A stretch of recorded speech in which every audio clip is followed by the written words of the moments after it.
guys, how's it going? Welcome to this week's recap video. It's been quite a week around here. A lot of activity. Yeah, well, it's maybe inactivity. Yeah, I guess so.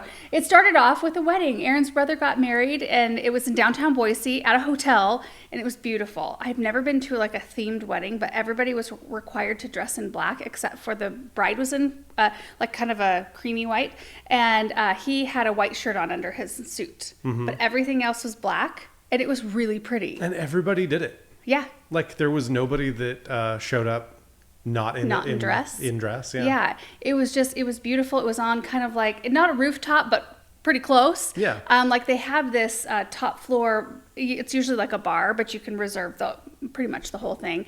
And so we had like a bunch of space and we had a view of the city. It was really beautiful. We were able to stay the night there. That night, then Samantha got sick. We got home and Samantha got sick, and it was a doozy, like a doozy. Yeah. And then we had... I felt so bad for her, too. I did too. Well, she's never thrown up before in her entire life, and it was her first time. Yeah. And she handled it like a champ, but it was a lot. Yeah. It was all night long. I didn't go to sleep that night until it was like 4:35 the next morning. I stayed up with her the entire night. And then I took the day off from working the next day because I just wanted to tend to her and I was exhausted. And then we all had a good night of sleep and we had a normal day. And then Benjamin got sick the next night and it was the same thing. And I got sick the same night. Yeah. So Benjamin and I were sleeping, like I brought we recently upgraded the kids' beds. They both have full-size beds in their rooms now. So we have Benjamin's twin mattress just kind of floating around the house. So when Samantha was sick, we put it right on the ground next to where I sleep, like right next to the bed so I could watch her. And so she felt close to us. And when Benjamin we put it in the living room, like right outside our bedroom.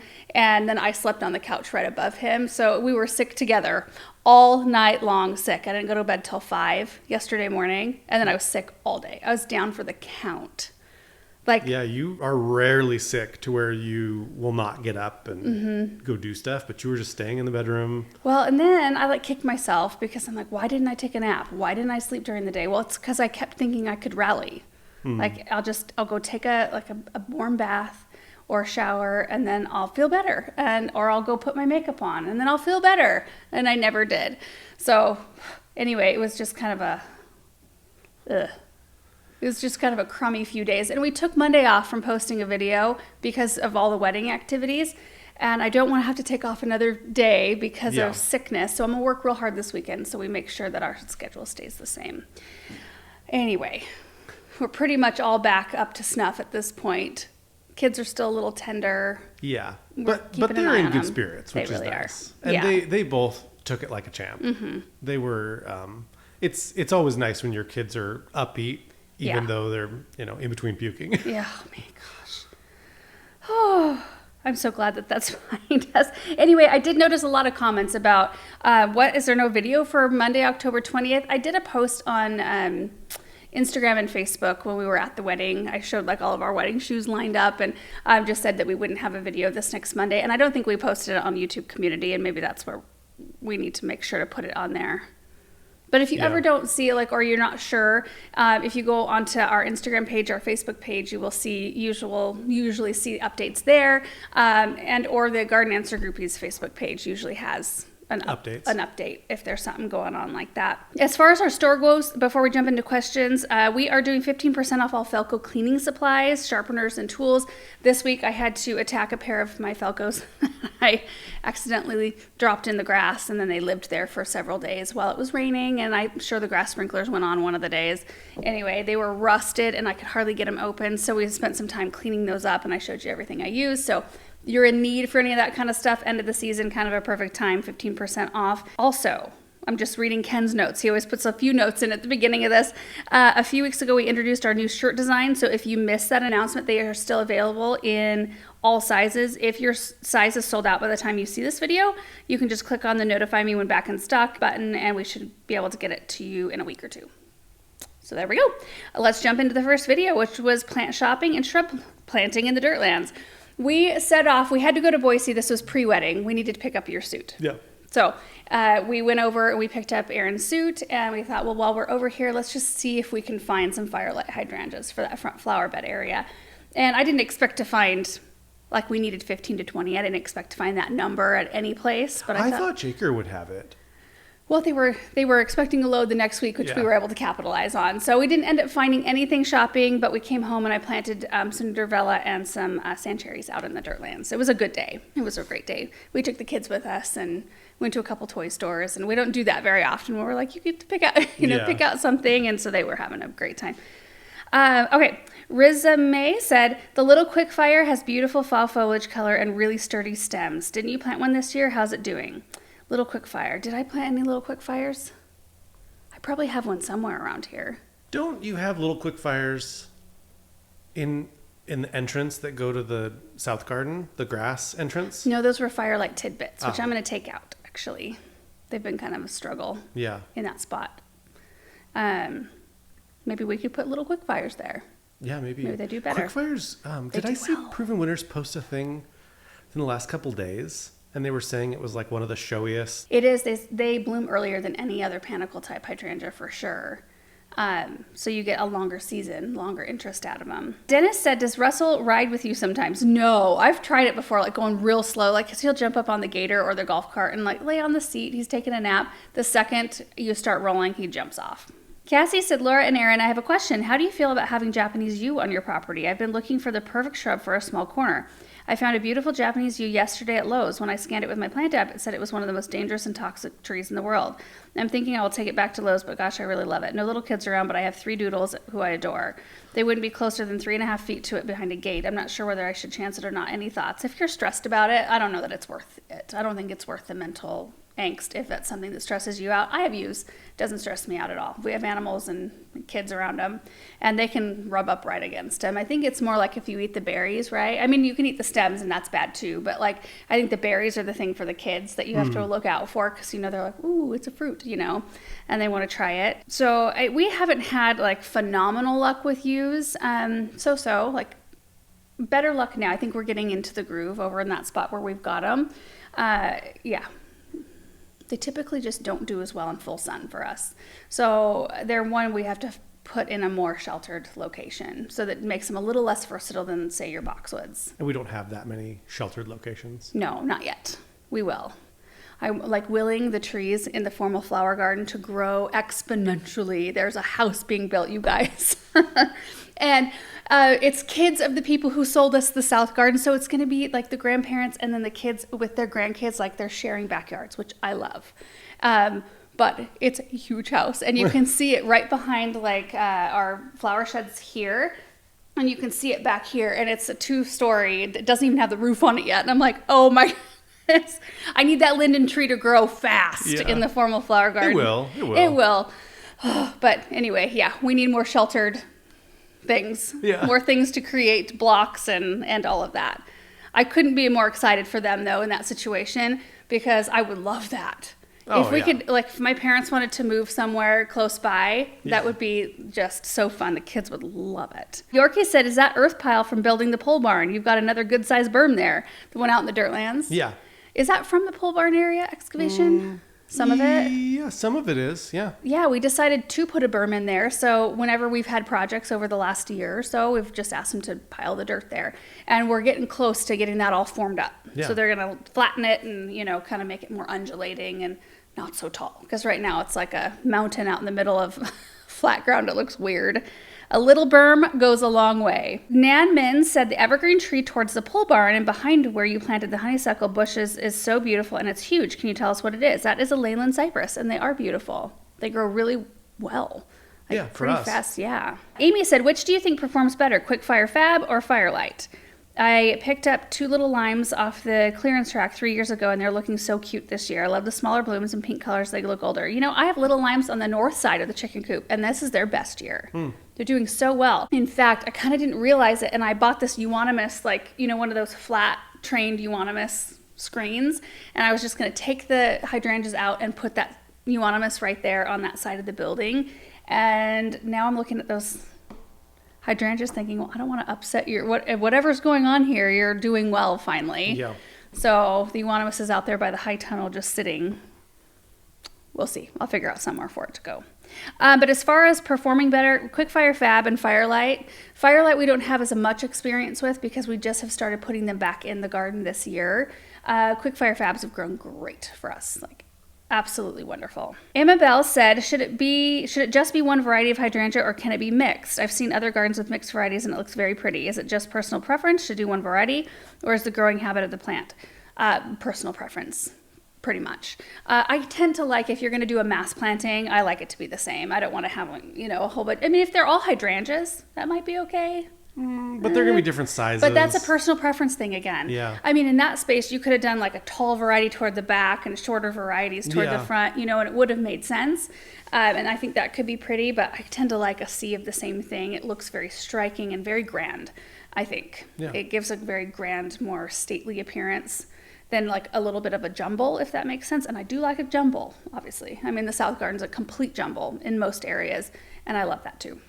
I like both. Dottie said, can you plant either of these bushes in pots? Yes, absolutely. They're both really tough. They're rated really like low zones, so it'd be a great type of shrub to put in a container. BJK Andrews said, question, the proposed walkway at the front leading from the mail house will be curved. Are 2 boxwoods near front of door?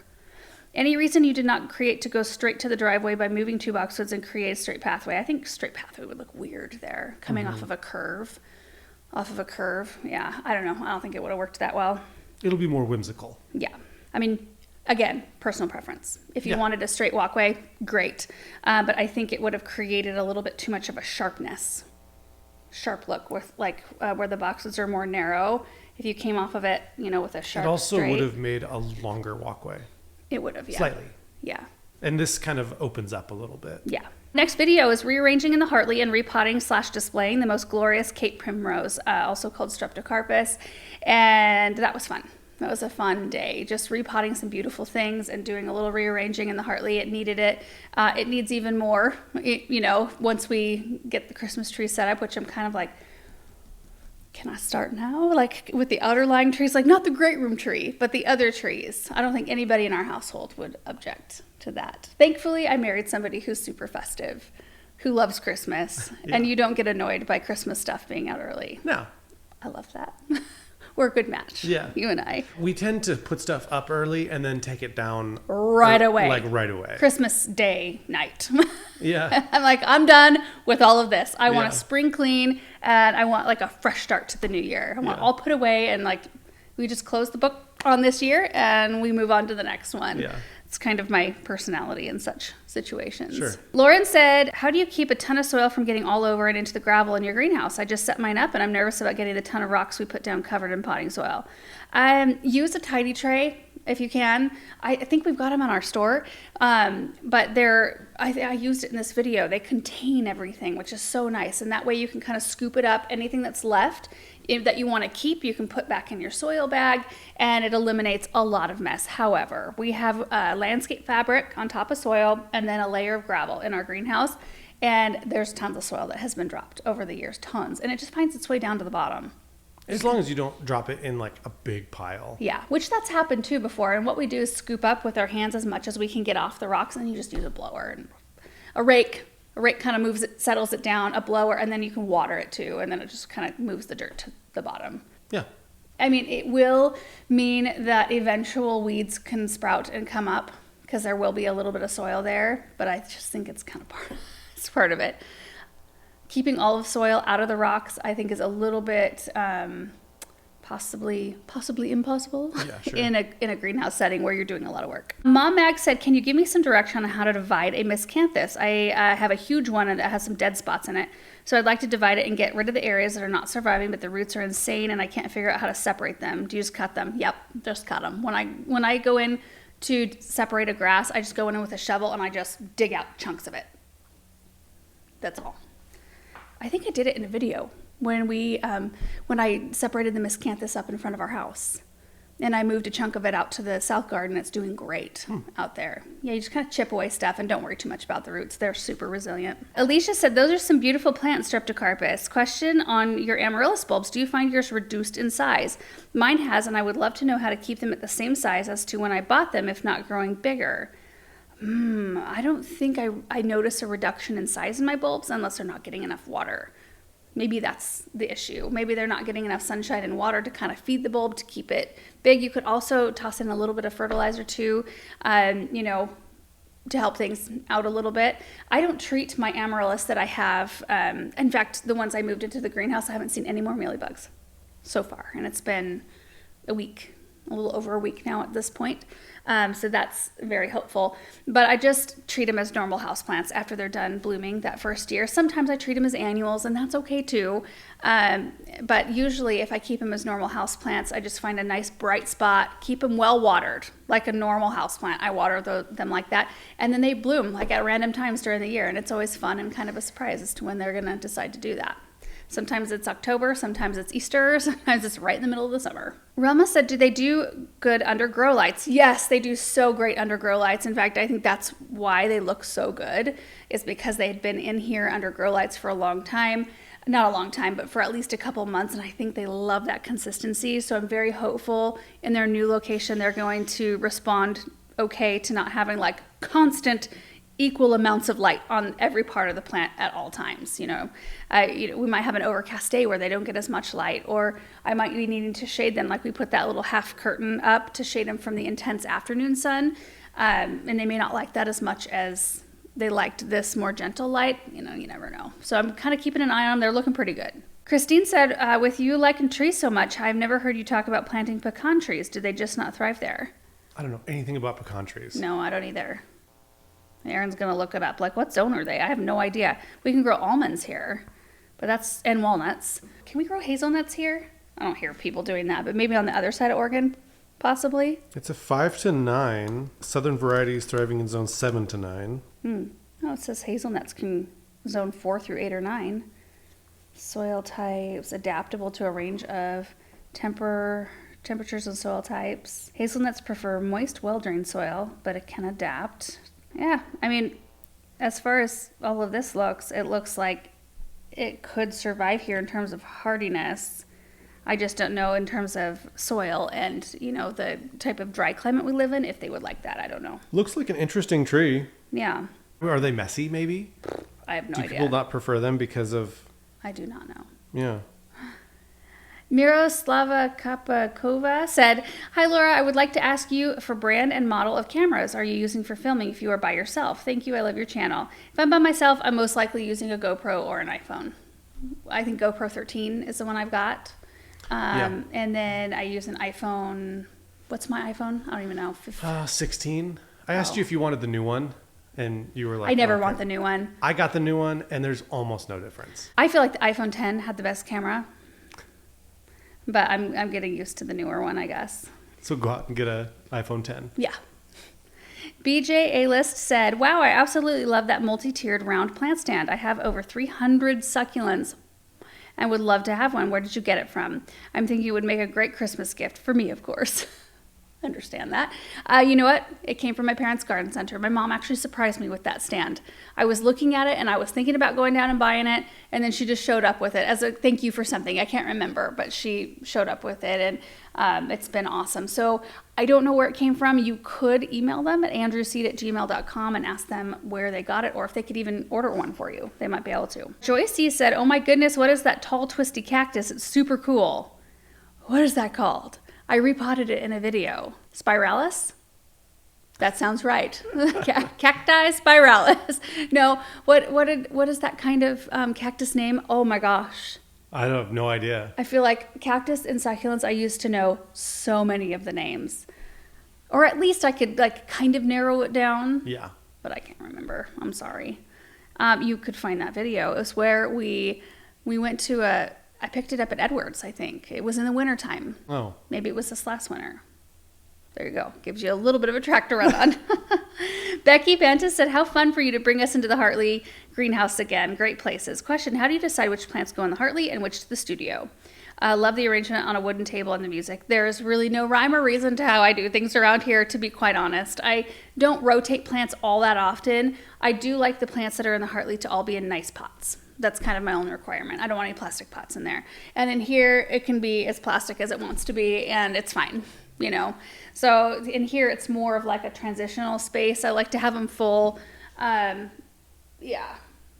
just think it's fun and it's pretty. And I use a lot of these in projects. Like they just kind of go in and out of projects from time to time, especially the succulents. Angela said, I've only used grow lights for growing seeds. Can you tell me how long you keep your lights on for your houseplants? They're all set to run for 16 hours. So it's 16 on, 8 off every day. Next video is removing 2 Zephyrin roses from the chicken coop. Best decision ever. But like, I don't know why I didn't think to just take them down. Sometimes you just kind of get stuck and you're like, this is just the way it is. You know, these plants are just here. I planted them here. And I just don't think about, it's weird because we remove so much. We remove and move things around. Sometimes you have more of a block though in removing plants. Sometimes I do. I mean, you're really good at removing stuff.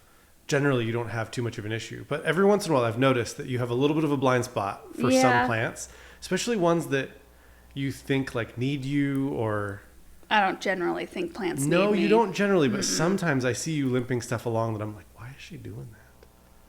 It's not worth it. It's not conscious. It's subconscious. It must be. I don't know. And then we planted 2 weeping Alaskan cypress. And yeah, I think that's what we did. Sherry said, love watching your videos. Such a sweet family. What happened to the weeping Alaskan by the pond? What weeping Alaskan by the pond? Did I plant a weeping Alaskan by the pond? I don't think I did. I don't. We have the big Norway spruce that's up above the dream stream that kind of has that look. I'll have to go look back there. Did I plant one?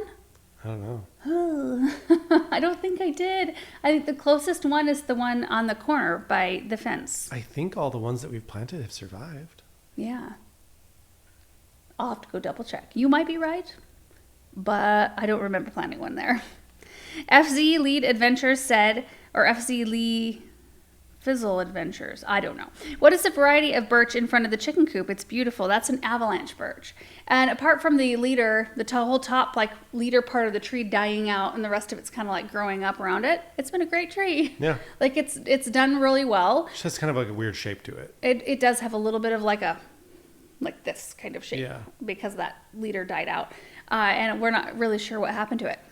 Well, it was supposed to get super tall, and it probably just won't. Which is too bad, because it's like, do you want to, I mean, the trunk's like this big now. Yeah. Like, do you take it out now and start with the fresh one so you can get the look and the height and all of that you want? Yeah. Probably just leave it. That's the kind of crap I limp along. Because it seems like you're too far in. Yeah. I guess. Oh, like the lindens in the South Garden. Yeah. They're not hurting anything, just sitting where they're sitting. No, they're not. But I wanted them to be like... That's what makes me worried about the lindens and the formal flower gardens. Oh, the ones that I need to have grow like now, like yesterday. Yeah. I have a feeling they're just going to sit there forever. They might. Maybe we need to put a bunch of gypsum in after we take the annuals out. Yeah. Spread a bunch of gypsum. Yeah. Bunch of fertilizer, bunch of gypsum. Well, probably not fertilizer, oh, no. but fertilizer. I don't think that's a smart thing to do in the late fall. The only other option is to move the strawberry bed somewhere else and plant a big tree right there. We could, well... That would be... There's a bunch of stuff 4 feet down. We could. You could plant a tree there. Yeah. But I think once the orchard trees too, the apple trees, I'm just going to let them go. Just be the big size you want to be. You know, I've been thinking more about how important that lane is. Yeah, that's like, the other thing. What if we did plant some trees there? As long as the area behind the orchard fence, because we're not going to need to access that like we have had to in the past. Right. Because most of our stuff, that's not, like the stuff behind the orchard fence will be like extra pallets of brick, extra pallets of stone. Yeah. It won't be tractor implements. It won't be bagged items that we access all the time. So we won't need to have, I mean, it's so practical and handy to have a service lane like we do to go all the way around.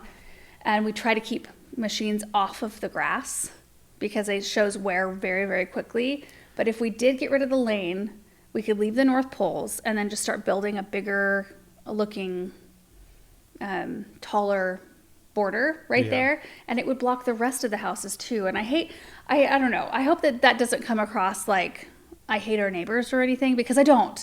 Our neighbors are tidy and they're really nice people. They're quiet. I like everything about our neighbors. But it's just like seeing a bunch of roofs and houses and I don't know. You want to be, I want to look at you green. want to be private. I think that's super common. Yeah. I think a lot of people crave privacy for their property. I mean, like, if you go Google like privacy screens, there's like a million websites saying, here's the plants to, for a privacy screen. That's totally normal. That's not weird. I don't know. I mean, I think we just need to ask Nathan if he can get a hold of any new fields, cheaper evergreens, cheap trees that are going to be destroyed soon. Yeah. Oh my goodness. You know, everything will be fine, and you get used to stuff too. Yeah. As things are going up, you just like at first it seems like whoa, and then it just becomes part of the background. And it doesn't like actively bother me seeing roof line. I think it bothers you more than it bothers me seeing roofs and stuff in the background. Yeah, it does probably bother me more than it bothers you. Yeah. Steve said, your garden continues to amaze. Does the stump and vine remover need to be applied to a fresh cut? About a week ago, I pulled down a very aggressive wisteria that was taking over a mature Japanese maple in my garden that we cannot lose. I cut the shoots almost to the ground, but it will definitely come back if I don't do something more. Would it be too late to apply, or wondering if I should make fresh cuts to ensure this absorbs? I would. Make a fresh cut, apply the stuff, and you should be good to go. It's worked beautifully for us. Ada Hostitler said, I have 2 climbing roses on a trellis at the end of our walkway. One is a Wollerton Old Hall and the other a James Galway. But good climbers, too vigorous for the small arbor. So my question is, when is the best time to transplant them? Should I cut them way back? They are 2 and 3 years old. I hope to see this question. Also, I love the placement of the Alaskan cedar at the chicken coop. The best time would be like really, really early in the spring before they break dormancy. You can cut them all the way back to where they're just like little stalks, and then cut as much, or dig rather, as much of the roots as you can out. Roses are very, very hard to move. Unfortunately, they're one of the harder things to dig because they create like big roots, and like, oh, I don't know if they create a tap root, but it feels like that. Like the second one I removed, I had to use the reciprocating saw and just cut the root. And then I just put it in water. Most of the time they're just completely fine, but that's when I would do it. Okay, speaking of roses, this fall, can we officially cut down the yellow roses that are, okay. I'm just going to go out there with a chainsaw one of these days and just chop them off. You don't need a chainsaw for that. No. I think I could do it with just loppers. Mm-hmm. I bet they're too big. They've been in there for like 4 years, but in the shade. Yeah. So they're stunted. Right. AB Play said, were the roses help keeping the chickens cool in your brutal summer? I don't think so. I mean, they were only shading it for the first part of the morning, and then they were just not really contributing. And there's quite a lot in front of them now, or in that same spot. There's the crabapple, there's the big maple tree. So the only part that's going to get sun for any amount of time is just that very corner part, and that's just in the morning. And we have the Alaskan cedar there now, which they grow fairly quickly. For us here, so I'm hoping that kind of shrouds and protects that side of the coop. Lily White said, you're planting cedar, but the title says cypress. Weeping Alaskan cedar. Did I say cypress? And I've been calling them cypress this whole time. You're right, it is a cedar. Oh my goodness, we need to change that. Oops. Yeah, whoopsie. It's the same thing. It is not. Is this a not all cypress or cedar, but all cedar or cypress situation? No. Or did someone make a mistake with the title? That would be me. I write the titles, and I've been talking about it like it's no big deal. I didn't even catch it. Thank you for that. Sometimes I need to be... Yeah. Brent said, is it true that if you plant too many of the same type and variety of trees too closely in the same area will make them more prone to spread disease and other problem to each other? Just a wonder and concern. I think that's true. Yeah, monoculture is not great. And you could say like our lane of autumn blaze maples is a monoculture. It's the same variety of tree lining our lane. But if you consider the whole area, like yes, there's a whole bunch of the same thing in the same spot, but there's thousands of other things around it. So I don't think I would really consider it a monoculture like I would consider a field, like acres of the same thing planted. Like I think disease would spread way quicker. But if there's a certain plant, like we had a lane of birch trees in our area that are prone to boring insects. If they're attracted to that kind of tree, they're just going to want to come and attack those trees. So if there's a lot of them, then it's like really good feed for them all in one spot. So there is that. Yeah. Tina Meach said at 9/11, you talk about the shock of the hawthorn tree on the berm. When you planted it, you put a lot of biotone in the hole. Do you think that's why it's in shock? Do you think before it gets rooted in, you pull it up and remove some of the biotone so that the tree isn't sitting in so much of it? No, the biotone has nothing to do with what the tree is what's going on with the tree. I think the tree is not persistent. I thought that tree was possibly in shock a little bit because it dropped all of its hawthorn berries. Because our other two that I planted, same variety out in the dirt lands, hadn't dropped any berries. And everything that I have read about these trees says that they're persistent. They hold on to their berries. all 3 of ours now, the 2 out in the Dirtlands as well, have dropped their berries, which is not a big deal to me because they're all in locations where they're not on lawn or over walkways, so it's okay. But like, who wrote that they are persistent? Someone sits on a throne of lies. Yes, someone does. So I don't know. We'll see after they all get established, because none of them are over a year old at this point. I mean, I just planted the other 2 earlier this spring, so we'll see what they do. Maybe it's a first year thing. I did read a comment from somebody who said that theirs loses it every year, that theirs is not persistent. So I'm kind of thinking that's probably what's going on. So anyway, yeah, but the biotone specifically formulated for the roots. Like, the roots need to touch it in order for it to really do its work. So that's not something I normally worry about. I don't think you could really, I mean, if you put an entire bag, like encased the root ball in an entire bag, that's probably not a great thing, but I don't think we ever use enough to make a... It's not going to like burn or something like that. Because it's organic. It's not synthetic. It's a slow feed. Sarah said, how do you clean up those roots without gloves? How do you clean up those roses? Sorry. How do you clean up those roses without gloves? They are thornless. Zephyrine, Drew, and roses are thornless, which is very, very nice. Lori said, what is the name of the stump and vine remover you used? I have some privet I need to eradicate from my side yard. It's a Bonide product called, is it just Stump and... I think we sell it in the store, don't we? Stump and Vine Killer. Yep, that's what I used. Okay, next video is adding 18 hydrangeas to the entryway flower bed and cleaning rusted pruners. So that's the one where we did end up getting the firelight hydrangeas. Jake had ordered them, so we were able to get a hold of 20. So I've got 2 in back stock. If something happens to 2 of our hydrangeas up there, we'll have some replacements in the wings. And then that was the day where we came in here and cleaned up the pruners. Adara said, question, when you've planted bulbs, how do you work around them planting annuals? I'm afraid of digging them up when adding annuals. The front entrance looks great. Gives me ideas for my long drive in too. You know, usually we're not planting annuals as deep as the bulbs are, so I rarely hit them. If you do, a lot of times, especially if you're using an auger, the auger just grabs the bulb and just pops it up to the surface, and you can pop it right back down into the bottom of the hole. I rarely actually pulverize a bulb. Occasionally I will, if I don't remember where all the bulbs are, but most of the time they just get kicked up out of the hole, and then you can just replant them. If you're using a shovel and cut through them, I mean, that's just, yeah, they're not replantable at that point. T. Wild said, question about your property line. I see a row of what I think are maples and grass along the driveway, but on the other side of the entrance gate, so like out of our property, it seems to match your maples and grass along the driveway. Is that also your property? If not, did you plant the maples and sow the grass for continuity? I love watching projects like this, and that little mail house is adorable. Love the architectural details. So it's not our property, but our neighbors asked if we could just, they could just continue on with the same thing. So I think we bought all the trees, right? Well, yeah, what happened is that our neighbor texted me and said, hey, that strip, because we actually, the property line ended up moving because we were buying land and all that stuff. So it always belonged to that neighbor that owns it, but they didn't really know it. So I think a different neighbor kind of maybe thought that they owned it, but they weren't doing anything with it either. So when all 3 neighbors got together, we were like, okay, it's surveyed because we were buying property. This is the way it's supposed to be, and we're going to put fences just to delineate where the exact lines are. So once we did that, that neighbor kind of gained that little strip of land that I'm not even sure that they knew or cared that it was there. And then the other neighbors kind of sat back away. They didn't care either. But so the neighbor asked me, was like, hey, do you mind just, we'll pay for it.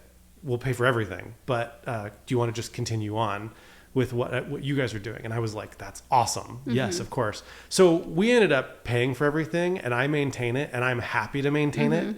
So they own it. We maintain it. It makes our property look better. Yeah. Honestly. And they take such good care of their property there too, on the other side of the lane. It just adds to the look. They said they'd maintain it. They said they would do everything, but I just kind of started doing it, and then... Well, it's easy to do when you're out on your mower. It adds a few extra minutes to do it, and edging it and all that. And then chelated iron. Yeah, right. Maples tend to deal with with iron deficiency issues, so Aaron's really diligent about chelated iron applications. So if we can do that, then it can be on the same schedule as all of ours, and they can all maintain health. Not that they wouldn't, but it's just nice to keep everything on the same kind of regimen. Jen said, I'm so grateful to have found you and your augers. I plant so much more now. That's awesome to hear. They do change the game for sure. Question, do the augers loosen up while in use on you? No Yes. matter how much I tighten it with the chuck, mine will loosen up to the point where it'll fall out of the drill, the DeWalt concrete one, when taking it out of the hole. I notice ours gets loose when it's in really hard ground. It's like it wiggles it around so much when you're trying to get that hole in. Like it vibrates it. Yeah, it vibrates it sort of looser. And I don't know what to do to get around that. It's just if you've got super hard pan soil or you're working on rocks and stuff that vibrate it a lot. Unless, there would have to be, in order for it not to happen, there would have to be a better locking mechanism to where, and that would have to be a thing that probably DeWalt would have to come up with. Because DeWalt, what's it called? What are the drills called? Impact drills. They have a different locking mechanism where the stuff doesn't pull out. Right. It's like almost like a quick connect. Yeah, it's sort of like a quick connect. So if DeWalt did something like that where they created a quick connect, we could have our augers have that same quick connect, but DeWalt doesn't offer that. So I wonder why. I wonder if there's a safety thing or... I don't know. It would be awesome to have some type of a quick connect where there was like a groove built into the auger. Yeah. Or whatever bit you're using. Yeah, that could catch on something in Yeah, it there. would catch on it. And that way, even if it becomes a little bit loose, it still is in a groove. Yeah. So it can't fall out. Yeah. So it's just kind of one of those unfortunate things that we can't... So email DeWalt. Tell them to come up with a quick connect for those drills. We need to start a petition for DeWalt. And then we will start manufacturing that attachment. Yep. Debbie Colton said, when do you trim them back? So for the hydrangeas, we would trim them back in usually the late winter, early spring. If you don't like the look of dried hydrangea blooms through the winter, which for me, it's different every year. Sometimes I want them to look clean. Sometimes I like the look of having the spent blooms because they catch frost and snow beautifully. You can trim those off, especially on paniculata and arborescens type hydrangeas because they bloom on new wood. You're not really at risk of cutting off next year's blooms. I wouldn't, however, recommend cutting blooms off of you can, off of macrophylla or serratus, but you cut them off immediately under the bloom, not further down the stem. Because what they do is they form up buds down here below the bloom for next year's blooms. So if you go down too low, you could possibly cut off next year's blooms. So you want to be really careful about that. Yeah, or cut those blooms off early enough in the season that you're not going to have them on there for winter. Ian Campbell said, have you decided on any final plans yet for the front of the house? No. Every so often we get a glimpse of all the boxes still sitting out. Hopefully they get planted before winter. I don't think we're going to plant them. No, we should just move them out. Yeah. Yeah. The hydrangea at the gate are going to be fantastic. You've got so many now. You could sell dried flowers. I know it. You really could. That front flower bed is a conundrum. Yeah, in front of the house. It is. It's a conundrum. And I thought I had it nailed down. And then, you get out there and you actually start walking. I don't know. It just didn't quite jive how I thought it was going to. Well, I started looking at some photos online to try to get some inspiration of things we could do. And I sent you some stuff about, we were thinking in terms of curves. And I was saying, well, maybe we should think in terms of squares instead of arches and curves. Sure. And maybe where that fountain is, maybe that's like a patio of some kind where we have seating and it's actually not a planted area, but you can still have nice pots and you can have planters and things like that. But maybe that whole area is more of a patio and you think in terms of squares and rectangles and maybe that would work. Well, it certainly would. I mean, they think the initial thought has always been to put benches at least around that area for the fountain so that you have somewhere to sit. So like a more formal patio would be completely fine. It's really hard for me to wrap my brain around squares because if you get a drone shot, you see the west side curves at the end, the brick walkway curves. If you have one that's like, it just looks weird. Also, it's hard because we don't know where to put the brick patio or pathway to. Like, where do you put it to? Yeah. There's no real place, and anybody who's parking like we've got like a spot where Paul and Bethany park, and they're not using that walkway to the front of the house. And anybody who comes over like for dinner or whatever, they park up here by the kitchen. They don't park way out there. So it's like, where do you put this brick walkway to? It's like going to nothing. It's just like a formality to have a formal walkway in front. Right. You know what I mean? It is used by delivery drivers. Not now. No, hardly. Not very often. Yeah. For some reason, FedEx always wants to come into the property, which is fine. They hit the bell and I just open the gate for them. Yeah. And I let them come in and they deliver it to the front door, which is fine. Yeah, that's totally fine. But it's rare. It's more rare now than it Yeah, but UPS and here soon I'll probably just have them deliver things to the mail house, which is almost done. They got the windows in. Did they get the siding done? It looks like the siding is. They're here today working on it, so hopefully the whole thing needs to be painted. Yeah. And we still have a couple warm days left, so hopefully that can be done. Yeah, get it painted, and then I have the light fixture from Samantha's room where we just moved her into her new room, and I got a new light fixture for her room, so it was brighter in there. And we're going to move the little chandelier that was in there out to the mail house. I've got a hutch thing in here that we're going to be moving out there so that there's a place to set packages on like a surface. And then we have a little pathway done. Start buttoning it up. I'm super excited. What do you do to start bribing people to put packages in there? Is have like little candy bars and treats and stuff. Little treats inside. Yeah, treats. Yeah. Well, it's kind of perfect because you could have a little basket of things in there. If you don't put the stuff inside, you missed out on whatever you wanted. Right. Yeah, I don't know what's going to happen with that front area. It's a complete conundrum, and I feel like whatever needs to happen, it's going to be a complete rip up, tear down, and I just don't know that I'm there. Maybe I'll have the stamina for that next year. Well, yeah. I don't know. I feel like we messed up in a way. Like we should have done some kind of like a circular driveway where people could go through the front and nobody would come through the back area. You know what I mean? Yeah, sure.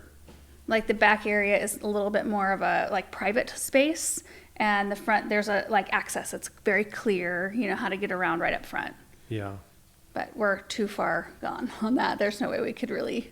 I mean, you could. Yeah, but it'd mess up maple lines. It would mess up. Not really. You could have the driveway, like have a circle that goes in front of the house. What we need to do is just tear off the whole front of the house and reposition the center, like the entrance of the house being the center. Have it more colonial instead of like this Frankenstein farmhouse but you can't sort of because situation. the levels of the house. You can't have a door in the middle because you've got. Well, I know this is all like dreamland for me. You would have to just demolish the whole house and make it all one level. I guess I've heard this, that when they did the addition in the 80s, the guy who owned the house was like in Europe for a while and wasn't around when they did the addition, which sounds really weird to me. He had a family member doing the addition. He had a family member doing the addition. And, things were at a different time because you couldn't just like text photos of like, here's what it's going to look like or whatever. But why was he in Europe and why was he not more involved with what was going on? Anyway, apparently he was pissed when he got back because he was couldn't even get out of his car. Yeah, why is it's a different level for the addition than what the farmhouse was? Mm-hmm. You made like a, what do you call that? A split level? Yeah. Like, why did you do this? Mm-hmm. And I guess that there was no overhang around the addition as well. It was just a box. It was like somebody just put like a cheapo box on the side of the house. Mm-hmm. I mean, it was a lot of square footage that they added, but it was not pretty at all. It just looked very plain. So they tried to make it better with that little overhang around it. That's kind of like our portico area with the balcony. Like the balcony wasn't there. Can you imagine that? Just a straight rectangular shaped box. Oh my gosh, I would have probably been a little shocked myself. Yeah. BJK Andrews said, "Hi Laura and Aaron, the angle looking straight at mail house seems like two of the boxwoods block the door. It will make sense. Is it because the walkway will curve versus walk straight out to the road?" Yes. So it's just going to have a very slight curve to the house, and it will make sense once the stones are down. Have faith. Yes. Okay, last group of questions is from last week's recap video. Gary said, thank you. I planted hibiscus in my wet areas as you suggested, and they were spectacular this year. Now they look pretty sad and have stopped blooming. Should I cut them back now or wait until after first frost? If you're going to cut them back early, you want to make sure to leave long enough stems, because what can happen is water can enter and can kind of freeze the crown of the plant. I usually leave ours until late winter, early spring, and then I cut them back. But you can go either way. Ruth said, why not buy green tower boxwoods? Yeah, because I just bought one in a pot because they're horrible. They're horrible plants for us. You might love it. If you don't deal with spider mites in your area and you don't mind trimming and training and all of that stuff, then you'll probably be just fine. Ours just like immediate spider mite damage. And the spider mites are attracted to different varieties more than others. And ours were just horrid. Aaron and I went through the other day and just cut them all down. We didn't even bother to pull the root ball out. They were so infested that we would not have sent them to someone else's house. I tested the drip. You thought there was an issue with the drip. I thought there might be an issue with the drip toward the end. Yeah, I tested it. Like almost every single emitter that I could see. I mean, every emitter that I could see was dripping. So that must not have been the issue then. It's not a water issue. Unless it was too much, maybe? Could have been too much, I suppose. Which would be weird in a hot gravel area. Yeah, in a hot gravel. It was getting like 45 minutes every other day or something like that. It should have been fine. It should have been. But they were just like slowly dying out and looking like several of them came through winter. Their bronze color, they turn very bronze in the winter. Some do that more than others. And some of them never came out of it and just kept that color all season long. They were probably suffering from spider mites too. Right. They were all just compromised to begin with. It looks so much better now, having that area just cleaned up. And I don't think we'll ever do that again. No. I will probably pull the 12 that I have behind the Hartley out. One of them looks... like the one, of course, it's like the one most front facing looks bad. The others look fine. They all have spider mites, or had spider mites. We just need to, I guess, preventatively, I hate to do that, but I think we need to preventatively spray all the boxwoods and stay on a really tight schedule. But I need the spray to be shot properly into the plant. I think that's where a lot of it goes awry, is that a lot of times things get sprayed from over the top and they're not getting sprayed underneath, and that's where the spider mites are. I mean, those plants have to be dripping. It's a big job. It's a big job to get all that done. So, but it might be worth it to go in and get that done early, and then it might not even take that many applications, just if you do it preventatively and don't have to then come in after it's happened to try to get rid of them. I don't know. I didn't like how that one grew anyway. Yeah. Janet said, I love your videos. They inspire me to be a good gardener. Thank you. My question is, I have an El Nino Catalpa in a pot. I plan on keeping it in my greenhouse for winter as I'm a zone 5B. Do you think I can keep this plant in a pot? If it's in a greenhouse for the winter, yes. Just make sure to water it every once in a while so that the root ball doesn't completely dry out. And also be aware that Catalpas break dormancy super late. So you might think it's dead. Give it time. And you might have to cut it all the way back and it'll come back fresh from the base. That's what happens with a lot of ours. And they still grow like big in one season. So they're an amazing plant. Tiffany said, I have a mature autumn blaze maple that is gorgeous. However, it has never turned fully red in the fall. The leaves turn yellow with burnt tips and fall from the tree. What could possibly be the reason? Too much water? No, I'd be interested to know what kind of a climate that person lives in. I think ours, we have a harsher climate. Yeah. And I think that it's just too much stress. Do you think so? I think so. I thought maybe it could be a water issue because that one that's not in the lawn, so it's getting less water potentially, turns more red than the ones that are in the lawn that get more water. I personally don't think it's a water issue. I don't know. I'm just like trying to grasp it, whatever it could be. Yeah, I think that our sun is like too much for too long. We have too long of a season. And I think that if we had a shorter season, that they would do better, because they think about places like, you'll see pictures from Vermont where the autumn blaze look awesome. Well, Vermont gets plenty of moisture, right? There's trees everywhere. True. Yeah, you're right. I don't think it's a water issue. But Vermont has a shorter growing season. They don't have as harsh of sun. It doesn't get as hot. So I think it's just stress. I think the trees are stressed from multiple things. Dry heat. Yeah, for having to survive such a long season. However, ours perform differently every year. I mean, we had one year where they just turned brown on the tree, and then it took the leaves forever to fall off. They were a mess on top of snow. And then like this year, we're getting some decent color. It could also be a micronutrient thing. There could be something that they need more of that is not in our system, in our soil. I would love if somebody knew and could chime in about that, because I've always wondered, like, is there some nutrient that we could easily give them that would help with that? I don't know. That was a bummer, especially when you get something to a huge size, to not have it perform like... It could be a pH thing. It could be. They like a lower pH. Do you think? Could be. Yeah. Because that could be binding up the nutrients too. That are maybe even there in the soil, but it's just not able to, like, it survives. It's fine. It's a healthy tree, but it's not living to its full capacity. Next question is Fireflies Fairy Tales. Said, Laura, I find your videos very informative. Question, I noticed that some of the hydrangeas you have recently planted are kind of leggy, maybe even splaying. Will you cut them way back to encourage fuller growth next year? Yes.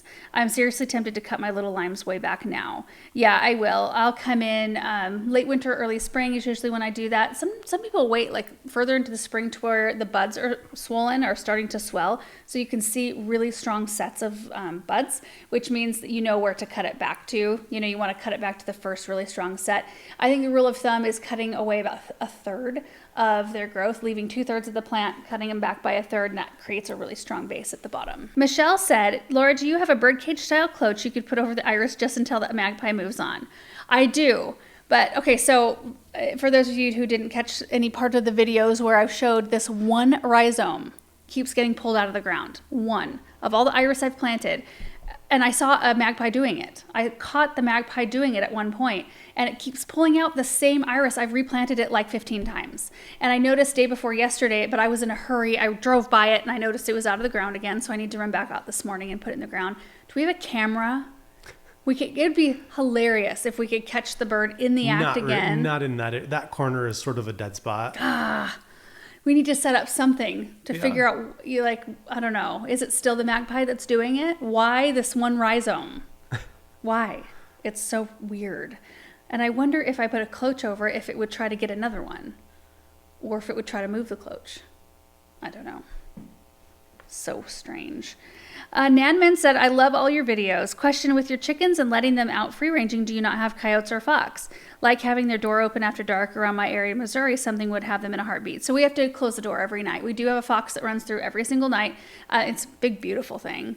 But it would for sure get the chickens. It never runs into our property. It's just on the outskirts. Yeah. It'll run. It's more in the opening of the property, like down the lane. We have a camera that I think it goes down the fence line between our neighbors. Yeah. In the dirt lands. So it goes down the fence line, and then it goes. Our other neighbor has an orchard. Mm-hmm. And how many trees do they have? 150. He said at one point. 150 trees, fruit trees. And they don't harvest everything. Yeah. And there's plenty of fruit on the ground. Yeah, so I think animals just love the fact that there's food sitting on the ground for them. Yeah. So we get to see it every night, but it doesn't come close to our chickens, but we do close the door on the run for sure. All right. Last question is from Michelle. Hi, Laura and Aaron. Is it possible to overdo iron? I gave some to a peace lily and now the leaves have pencil tip sized brown spots throughout. I'm sure you can overdo with anything. Maybe. I mean, I'd be interested to know how much you did and exactly what you did. Was it the chelated iron? And peace lily. I've never heard of anybody giving iron to a peace lily. I wonder what the symptoms were on that. I mean, not to say that it didn't need it, for sure. I think we would just have to see more details like, what did it look like before you put in the iron on there? Yeah. And what kind of iron did you put on there? And how much did you put on there? And then what kind of care have you been giving? Yeah. Because it could be a million things. It's so hard. I feel like we give such vague answers on so many things, but unless you are there and you know the climate, you know the plant, you know exactly how they've been treated, and you get the full picture and you can actually see or touch these things, it's so hard to give an exact answer. Right. So we try to get as close as we can, or how we would approach it, I guess. But anyway, you guys, that is it for this week's recap video. We're hoping for a better, more healthy week ahead of us. I hope you guys are all doing really well. Hope you're having a great start to your week, and we will see you in the next video. Bye.